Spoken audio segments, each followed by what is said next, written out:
There's a moment in every conversation when you realize you're not just talking to someone, you're moving them, shaping their thoughts, bending their will without them even noticing. Most people stumble through life hoping others will listen, begging for respect, pleading for attention. But there's a rare breed of individual who doesn't hope, doesn't beg, doesn't plead. They simply speak, and the world rearranges itself around their words. Niccolo Machiavelli understood this better than anyone who ever lived. While others wrote about virtue and morality, he wrote about reality. While others preached about what should be, he taught what actually works. And what works isn't always pretty, isn't always fair, but it's always effective.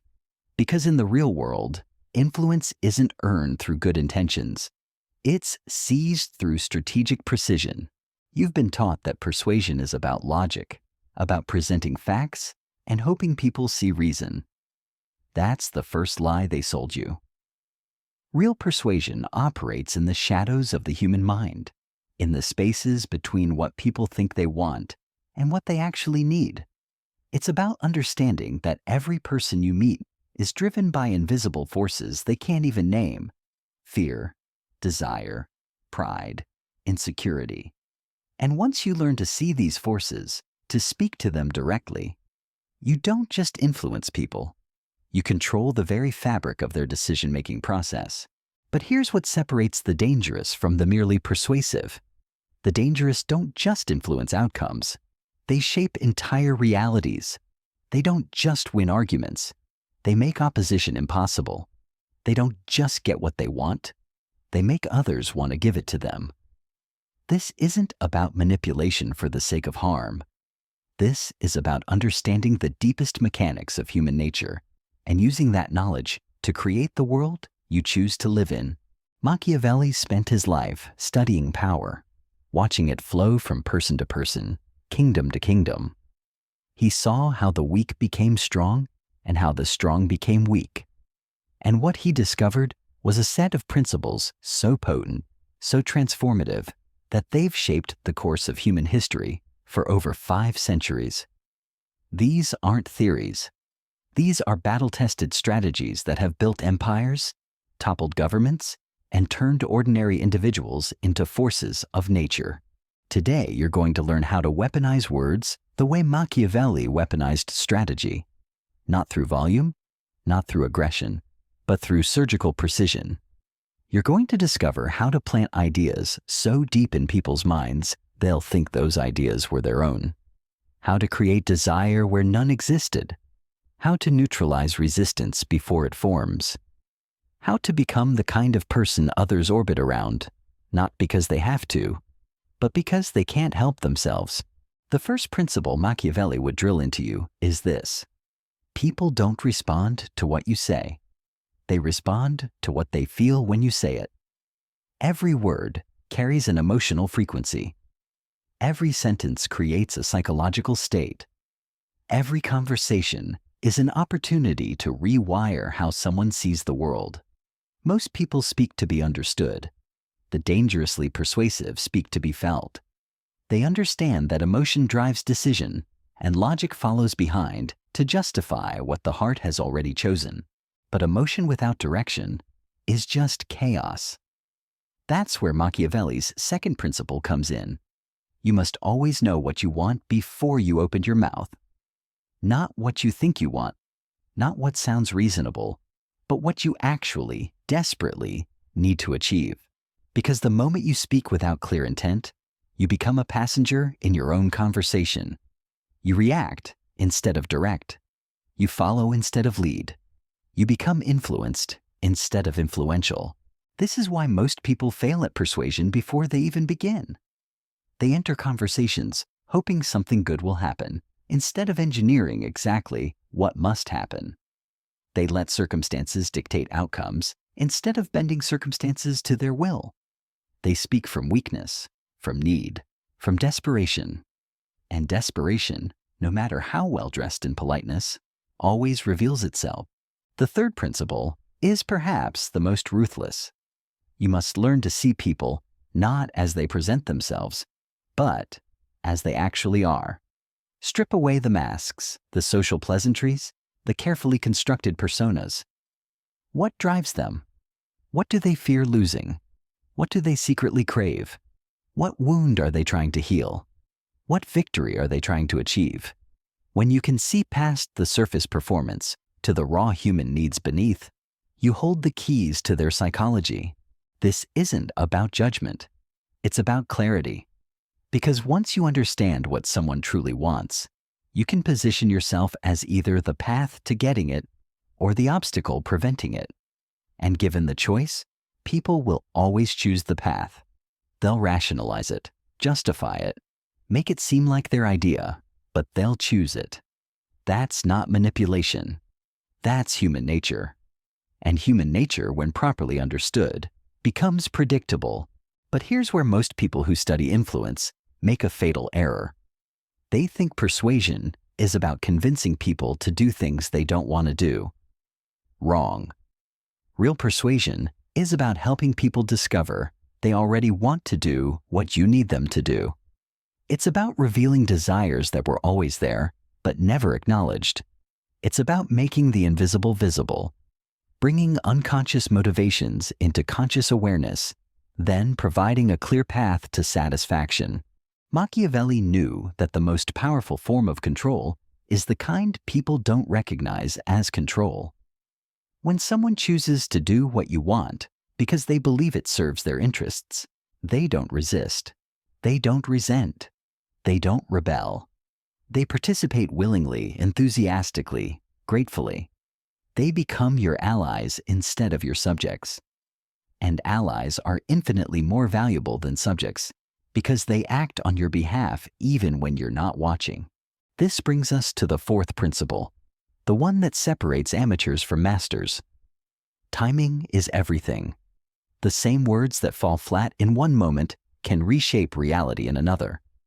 The same proposal that gets rejected on Tuesday might be embraced on Thursday. The same person who dismisses you in the morning might hang on your every word by evening. Why? Because influence isn't just about what you say or how you say it. It's about when you say it. Machiavelli understood that every person moves through emotional states, cycles of openness and resistance, moments of strength and vulnerability. The master persuader doesn't fight against these cycles. They wait for them, recognize them, and strike when the conditions are perfect. They understand that patience isn't passive. It's predatory. Like a hunter who waits for the perfect shot, the dangerously persuasive wait for the perfect moment. And when that moment comes, they don't hesitate. They act with absolute precision. But timing alone isn't enough. You must also master the fifth principle, the art of progressive revelation. People can only absorb so much change, accept so much influence, embrace so much transformation at once. Try to move them too far too fast, and they'll snap back to their original position like a rubber band. But move them gradually, incrementally, almost imperceptibly, and they'll travel distances they never thought possible. This is why the most dangerous persuaders never reveal their full agenda up front. They start with small agreements, tiny commitments, minor shifts in perspective. Each yes makes the next yes easier. Each small change prepares the ground for larger changes. Each step forward creates momentum that carries people further than they ever intended to go. By the time they realize how far they've traveled, they're already committed to the journey. The sixth principle cuts to the heart of what makes persuasion truly dangerous. You must become comfortable with being misunderstood. Most people desperately need others to like them, approve of them, validate their choices. This need makes them predictable, controllable, weak. But the dangerously persuasive operate from a different place entirely. They care more about results than reactions, more about outcomes than opinions. They're willing to be seen as difficult, unreasonable, even ruthless if that's what achieving their goals requires. This doesn't mean being cruel or callous. It means being clear about your priorities and unwavering in your commitment to them. when people sense that you're not dependent on their approval, something shifts in the dynamic between you. They stop trying to manage you and start trying to understand you. They stop testing your boundaries and start respecting them. They stop seeing you as someone they can influence and start seeing you as someone who influences others. The seventh principle reveals why most attempts at influence fail before they begin. You cannot persuade someone who doesn't trust you, and trust isn't built through words. It's built through demonstration, through proving that your interests align with theirs, through showing that following your lead serves their deepest needs, not just your surface desires. Machiavelli knew that people don't follow those who need them. They follow those who can elevate them. This is where the psychology becomes surgical. You must learn to position yourself not as someone seeking favor, but as someone conferring it. Not as the petitioner, but as the gatekeeper. Not as the one who needs the yes, but as the one who decides who deserves it. This shift in positioning changes everything about how people perceive and respond to you. Because humans have an ancient wiring that makes them gravitate toward those who appear to hold the keys to what they want. But here's the trap that catches most people who discover these principles. They mistake aggression for strength, volume for authority, demands for leadership. They think becoming dangerously persuasive means becoming loud, pushy, domineering. Nothing could be further from the truth. Real power whispers. Real influence operates in silence. The most dangerous persuaders are often the quietest people in the room, because they understand that those who need to announce their power don't have it. The eighth principle is perhaps the most counterintuitive. Sometimes the most persuasive thing you can do is nothing at all. Silence has a weight that words cannot carry. Distance creates a vacuum that people feel compelled to fill. Absence makes people realize what they're missing. When you stop chasing, stop explaining, stop trying to convince, something remarkable happens. People start chasing you. They start explaining themselves to you. They start trying to convince you. This principle works because it taps into a fundamental truth about human psychology. We value what we have to work for. We desire what seems just out of reach. We respect what doesn't need us more than what desperately wants us.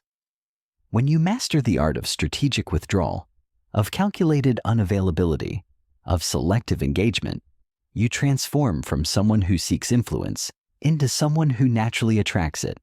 The ninth principle cuts to the bone of what separates the influenced from the influential.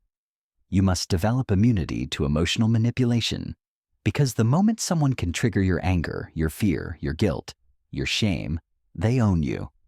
They can steer your decisions by managing your emotions. They can control your actions by controlling your reactions. But when you become unshakable, when you respond to emotional attacks with calm precision, when you meet chaos with stillness, you reverse the dynamic entirely. People expect you to react. They plan for your defensiveness, your justifications, your emotional responses. When you don't give them what they expect, when you remain centered while they lose control, something shifts in their minds. They begin to see you as operating from a different level, playing a different game, accessing resources they don't understand. And that perception becomes your power. But emotional immunity isn't enough on its own. You must pair it with the 10th principle, the ability to make others feel understood while revealing nothing about yourself. This is the master key to human psychology. People will forgive almost anything if they feel truly seen and heard. They'll overlook your flaws, excuse your behavior, even act against their own interests if you can make them feel like you understand them better than they understand themselves. This doesn't mean agreeing with everything they say. It means reflecting back their deepest truths, their hidden fears, their secret ambitions. It means showing them that you see not just their words, but the feelings behind those words. When someone feels genuinely understood by you, they become emotionally invested in your opinion of them. And once that investment exists, influence becomes inevitable. The 11th principle transforms how you handle resistance, objections, and opposition. Instead of fighting against people's doubts, you embrace them. You validate their concerns, acknowledge their fears, even strengthen their arguments. Why? Because when you try to bulldoze through resistance, you create more resistance. But when you seem to support it, something paradoxical happens. People begin to argue against their own objections. They start convincing themselves that maybe their concerns aren't as valid as they thought. This works because humans have a deep need for consistency. When you agree with their resistance, they feel pressure to either defend it completely or abandon it entirely. And since most resistance is emotional rather than logical, it often crumbles under scrutiny. By seeming to support their objections, you force them to examine those objections more closely. And close examination usually reveals that their resistance was never about the facts. It was about fear, pride, or the need to maintain control. The 12th principle is where persuasion becomes truly dangerous. You must learn to plant ideas so subtly that people believe they originated those ideas themselves. This is the deepest form of influence because it bypasses all conscious resistance. When someone thinks an idea came from their own mind, they don't question it, don't analyze it, don't resist it. They embrace it completely because it feels like a personal insight, a moment of clarity, a flash of genius. This requires patience, skill, and perfect timing. You can't simply suggest something directly and expect it to feel organic. Instead, you must create the conditions where the idea naturally emerges. You ask questions that lead them toward the conclusion you want. You share stories that contain the principles you need them to understand. You create experiences that make your desired outcome seem inevitable. The 13th principle reveals why some people seem to effortlessly attract opportunities, resources, and allies, while others struggle despite working harder and wanting more. It's not about what you do. It's about who you become when you embody certain qualities, when you radiate certain energies, when you consistently demonstrate certain values. People begin to associate you with those things, and association becomes reality in the human mind. If you consistently demonstrate competence, people will assume you're competent even in areas where you have no experience. If you consistently show calm under pressure, people will trust you with increasingly difficult situations. If you consistently deliver on your promises, people will believe your future promises before you prove them. This is how reputation becomes a force multiplier for influence. Not just what people think you can do, but what they assume you will do. But reputation alone isn't enough. You must understand the final principle that Machiavelli would have whispered only to his most trusted students. The most dangerous form of persuasion isn't convincing people to do what you want. It's making them want what you want. When desires align, resistance disappears. When goals merge, cooperation becomes inevitable. When someone else's success requires your success, influence transforms into partnership. This is the apex of Machiavellian thinking. Not just winning, but creating conditions where everyone feels like they're winning. Not just getting your way, but making your way seem like the only logical path forward. Not just being right, but making rightness itself seem to flow from your position. These principles aren't just techniques to be applied occasionally. They're a way of being, a fundamental shift in how you move through the world. They require you to see deeper, think longer, and act with surgical precision. They demand that you become comfortable with complexity, ambiguity, and the responsibility that comes with genuine influence. But once you master them, once they become as natural as breathing, you'll discover something remarkable. The world doesn't resist you anymore. It responds to you. People don't just listen to your words. They're moved by your presence. Opportunities don't just appear. They seem to seek you out. And influence stops being something you have to work for. It becomes something you simply are. The transformation isn't immediate. It's gradual, almost imperceptible at first. You'll notice it in small moments. The way conversations pause when you enter a room. The way people lean in when you speak. The way silence follows your words. Not because they're confused, but because they're processing something deeper than language itself. You'll start to recognize the signs in others. The slight shift in posture when someone realizes they're in the presence of something they can't quite define. The way their voice changes, becomes more careful, more considered. The way they begin to seek your approval without you ever asking for it. These aren't accidents. These are the natural consequences of mastering principles that most people never even realize exist.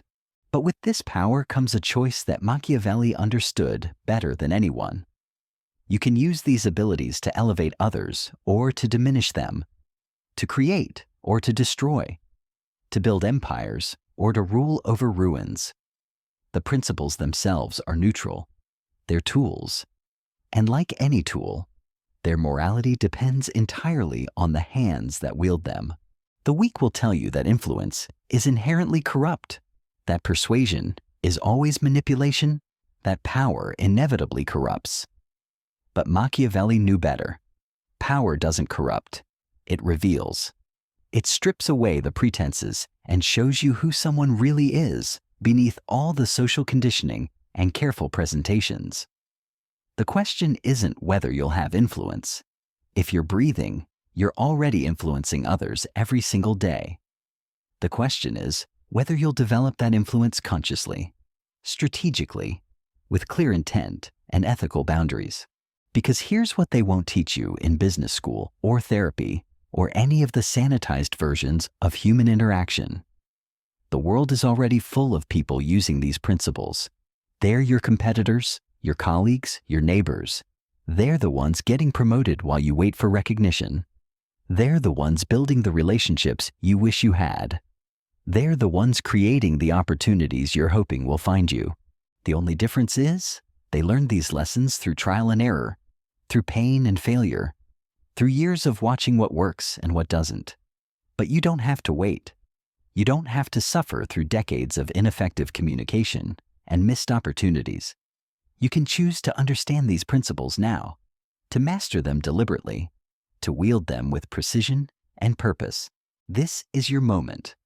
Not someday when you feel ready. Not when circumstances are perfect. Not when you've overcome every fear and insecurity. Right now. In your next conversation, in your next negotiation, in your next moment of resistance or opportunity or challenge. You can choose to speak with the weight of centuries of human wisdom behind your words. You can choose to move through the world as Machiavelli himself would have moved. Not as someone hoping for the best, but as someone engineering it. The choice is yours, but choose quickly. Because while you're deciding whether to embrace these principles, others already are. And in a world where influence is the ultimate currency, neutrality is just another word for irrelevance.